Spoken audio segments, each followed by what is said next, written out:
Bismillahirrahmanirrahim. Assalamualaikum warahmatullahi wabarakatuh. Selamat siang dan salam sejahtera untuk kita semua. Shalom, Om Swastiastu, Namo Buddhaya, salam kebajikan. Rekan-rekan wartawan yang saya cintai dan muliakan, terima kasih atas kehadirannya di Taman Politik Wisma Proklamasi Dewan Pimpinan Pusat Partai Demokrat ini. Kami mengundang rekan-rekan untuk hadir dalam konferensi pers ini karena ada beberapa hal yang perlu saya sampaikan tentang perkembangan isu nasional dan dinamika politik di lingkungan Partai Demokrat. Saya didampingi Bung Teguh Rifki Harsya, Sekretaris Jenderal Partai Demokrat, Bung Hinca Panjaitan, Ketua Dewan Kehormatan, dan Mayor Jenderal TNI Purnawirawan Nahrawi Ramli, Ketua Mahkamah Partai Demokrat. Konferensi pers ini juga disaksikan secara virtual oleh para ketua Dewan Pimpinan Daerah atau DPD di 34 provinsi secara virtual. Mereka tentu juga merepresentasi seluruh ketua Dewan Pimpinan Cabang atau DPC di 514 kabupaten kota se-Indonesia. Baru saja bersama para ketua DPD tersebut, saya melakukan rapat pimpinan atau Commander's Call yang kami lakukan secara khusus untuk menyikapi perkembangan situasi terkini. Pada kesempatan itu, ada 3 hal pokok yang telah kami bahas dan diskusikan bersama untuk mencari solusi yang terbaik. Pertama, pada awal tahun 2021 ini, masyarakat kita menghadapi serangkaian bencana, mulai dari kecelakaan pesawat, banjir bandang, tanah longsor, gempa bumi, hingga aktivitas gunung berapi. Kondisi ini tentu menuntut kita untuk bahu-membahu meringankan beban masyarakat yang menjadi korban. Karena itu saya memberikan apresiasi kepada para pimpinan daerah dan cabang, serta seluruh kader Demokrat yang turun secara langsung untuk ikut memberikan pertolongan dan bantuan kepada korban bencana, seperti yang terjadi di Kalimantan Selatan, Sulawesi Barat, Jawa Barat, dan provinsi-provinsi lainnya. Saya juga telah menginstruksikan kepada seluruh jajaran Partai Demokrat untuk terus melanjutkan aksi nyata di lapangan. Kedua, kondisi pandemi COVID-19 semakin mengkhawatirkan, di mana kini per hari bisa mencapai lebih dari 11 sampai dengan 12 ribu kasus, dengan jumlah kasus lebih dari 1 juta secara nasional.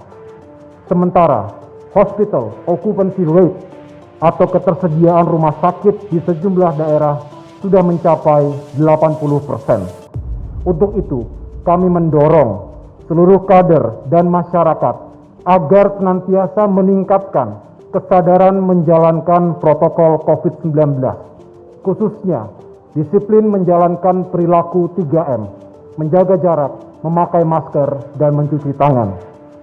Saya juga meminta kepada para kader yang saat ini menjadi kepala daerah untuk terus meningkatkan dan menjalankan kebijakan 3T, testing, tracing, dan treating secara efektif, sekaligus meyakinkan distribusi vaksin secara tepat sasaran. Terkait situasi pandemi yang berdampak pada kondisi ekonomi sosial kita, saya juga mendorong seluruh pimpinan dan kader Partai Demokrat untuk terus melanjutkan gerakan nasional Partai Demokrat Bina UMKM di seluruh wilayah tanah air.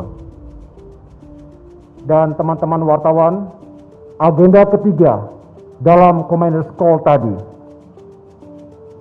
Rapat pimpinan Partai Demokrat kali ini juga membahas hal yang cukup serius, yang cepat atau lambat pasti menjadi konsumsi publik dan diketahui oleh masyarakat secara luas.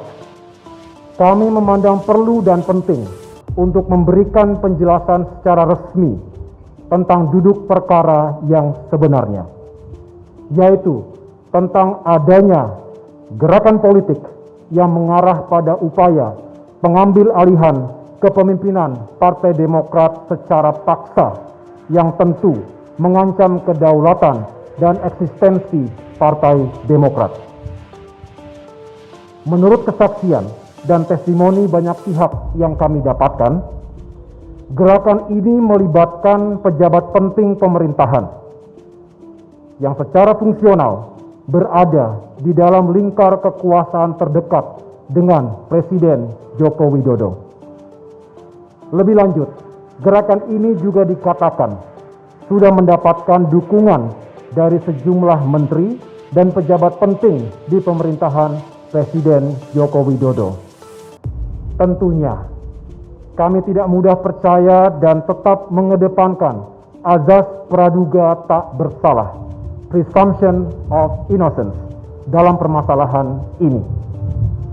Karena itu, tadi pagi, saya telah mengirimkan surat secara resmi kepada yang terhormat Bapak Presiden Joko Widodo untuk mendapatkan konfirmasi dan klarifikasi dari beliau terkait kebenaran berita yang kami dapatkan ini.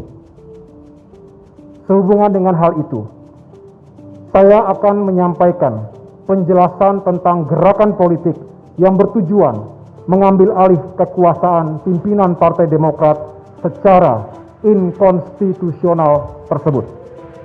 Sebagai pembelajaran bagi kita, karena hal ini bisa terjadi pada partai politik lainnya.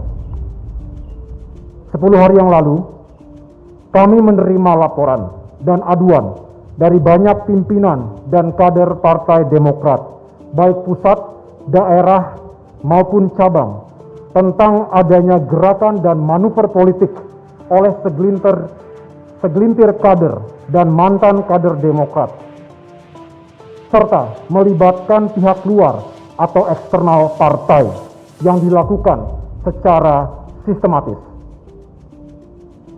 Gabungan dari pelaku gerakan ini ada 5 orang, terdiri dari 1 kader Demokrat aktif, 1 kader yang sudah 6 tahun tidak aktif, 1 mantan kader yang sudah 9 tahun diberhentikan dengan tidak hormat dari partai karena menjalani hukuman akibat korupsi, dan 1 mantan kader yang telah keluar dari partai 3 tahun yang lalu. Sedangkan yang non-kader partai adalah seorang pejabat tinggi pemerintahan yang sekali lagi sedang kami mintakan konfirmasi dan klarifikasinya kepada Presiden Joko Widodo. Para pimpinan dan kader Demokrat yang melapor kepada kami tersebut merasa tidak nyaman dan bahkan menolak ketika dihubungi dan diajak untuk melakukan penggantian Ketua Umum Partai Demokrat. Ajakan dan permintaan dukungan untuk mengganti dengan paksa Ketua Umum Partai Demokrat tersebut dilakukan baik melalui telepon maupun pertemuan langsung. Dalam komunikasi mereka, pengambil alihan posisi Ketua Umum Partai Demokrat akan dijadikan jalan atau kendaraan bagi yang bersangkutan sebagai calon presiden dalam pemilu 2024 mendatang. Konsep dan rencana yang dipilih para pelaku untuk mengganti dengan paksa Ketua Umum Partai Demokrat yang sah adalah dengan menyelenggarakan Kongres Luar Biasa atau KLB. Berdasarkan penuturan saksi dalam berita acara pemeriksaan, untuk memenuhi syarat dilaksanakannya KLB, pelaku gerakan menargetkan 360 orang para pemegang suara yang harus diajak dan dipengaruhi dengan imbalan uang dalam jumlah yang besar. Para pelaku merasa yakin gerakan ini pasti sukses karena mereka mengklaim telah mendapatkan dukungan sejumlah petinggi negara lainnya. Kami masih berkeyakinan rasanya tidak mungkin cara yang tidak beradab ini dilakukan oleh para pejabat negara yang sangat kami hormati dan yang juga telah mendapatkan kepercayaan rakyat. Kami berharap semua itu tidak benar.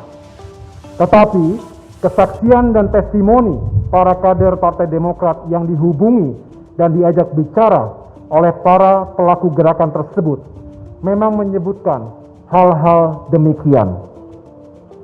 Sebenarnya, kami sudah mencium gejala ini sejak 1 bulan yang lalu. Pada awalnya, kami menganggap persoalan ini hanyalah masalah kecil saja, urusan internal belaka. Tetapi, sejak adanya laporan keterlibatan pihak eksternal dari lingkar kekuasaan yang masuk secara beruntun pada minggu yang lalu, maka kami melakukan penyelidikan secara mendalam.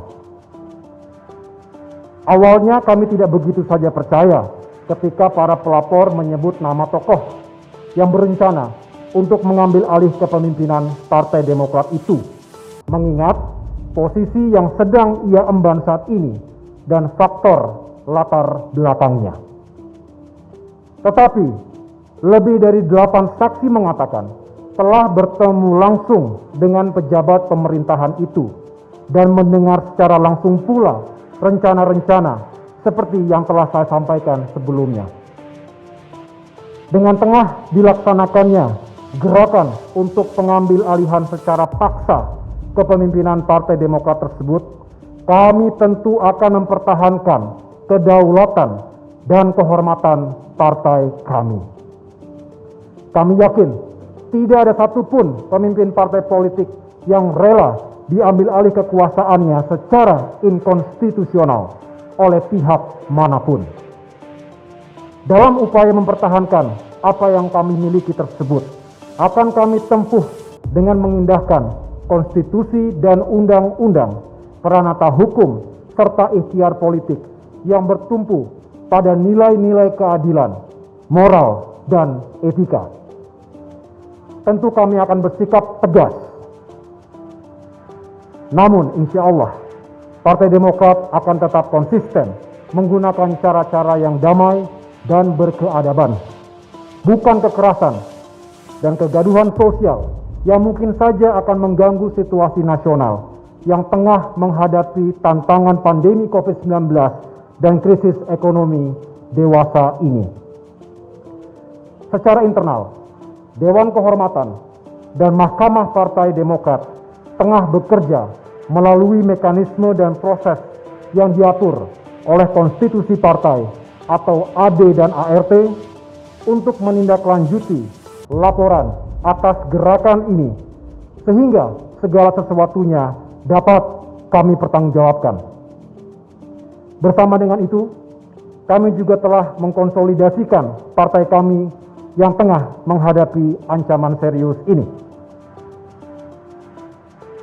Kami sungguh bersyukur karena hakikatnya semua pemimpin dan kader Demokrat menolak dengan tegas segala niat, upaya, dan gerakan untuk mendongkel kepemimpinan Partai Demokrat yang sah. Saya telah menerima surat pernyataan kesetiaan dan kebulatan tekad dari seluruh pimpinan di tingkat daerah dan cabang di seluruh Indonesia untuk tunduk dan patuh kepada Partai Demokrat dan kepemimpinan hasil Kongres kelima Partai Demokrat tahun lalu yang sah. Dengan kata lain, insya Allah, gerakan ini dapat ditumpas oleh kesetiaan dan kebulatan tekad seluruh pimpinan, baik di tingkat pusat maupun daerah dan cabang, serta seluruh kader Demokrat lainnya di berbagai wilayah tanah air. Kepada para pelapor, baik pimpinan daerah dan cabang maupun para kader lainnya, atas nama pimpinan Partai Demokrat, saya memberikan apresiasi yang setinggi-tingginya. Kepada seluruh kader Demokrat, saya instruksikan untuk merapatkan barisan dan tetap mempertahankan soliditas yang telah terbangun ini, serta terus bersatu dan senantiasa memperjuangkan harapan rakyat Indonesia. Kita jangan gentar menghadapi ujian dan tantangan ini, karena meski Demokrat diganggu, justru akan membuat Demokrat semakin kuat. Sejarah mengatakan, tidak ada partai yang kuat tanpa cobaan yang berat. Kapal yang kokoh tidak akan hancur diterjang ombak. Nahkoda yang tangguh tidak lahir dari lautan yang tenang.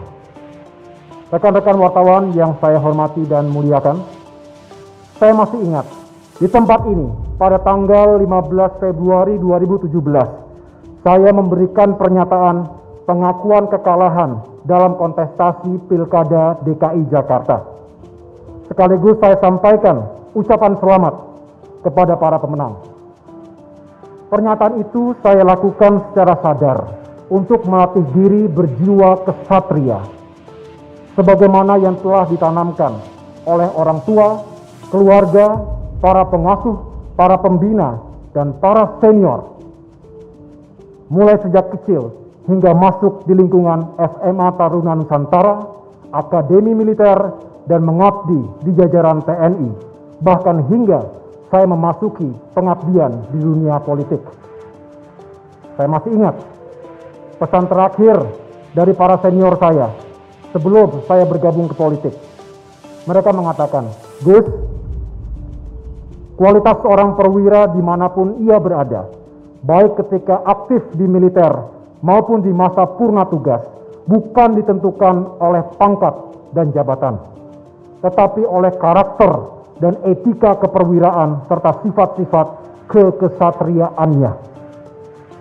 Saya menyadari bahwa persoalan ini merupakan ujian dan tantangan untuk lebih mendewasakan partai kami, serta membuat kami lebih kuat dan lebih besar lagi. Walaupun berat, tetapi inilah tugas mendasar yang harus kita kerjakan. Dan hari ini, saya sedang mengemban tugas itu. Terima kasih atas perhatiannya. Wabillahi taufiq wal hidayah. Wassalamualaikum warahmatullahi wabarakatuh.